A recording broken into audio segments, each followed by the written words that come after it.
মূল বিষয়ে আলোচনা যাওয়ার পূর্বে একটা বিষয় বলবো, সেটা হচ্ছে একজন মহিলাকে ভবানীপুরের একটা গ্রামের ছেলে শহর থেকে বিয়ে করে এনেছে। এক মহিলাকে, শহরের মহিলারা গ্রামের কালচার জানে না, তো বাড়িতে আনার পরে বলছে, শোনো, আমার আব্বা আমার চাচা এরা যদি তোমার সামনে কোনো সময় পড়ে যায়, শহরে তো কোনোদিন মাথায় কাপড় দেওনি, অবশ্যই তুমি মাথায় কাপড় দিবা যে অবস্থায় থাকো না কেন।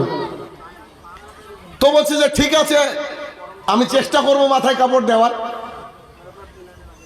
দীর্ঘদিন যাওয়ার পর একদিন শহরের মহিলারা দেখবেন বাথরুমে গোসল করে উলঙ্গ হয়ে, তাদের সাথে একটা টাওয়াল থাকে, টাওয়াল বুঝেন কিনা, গামছা।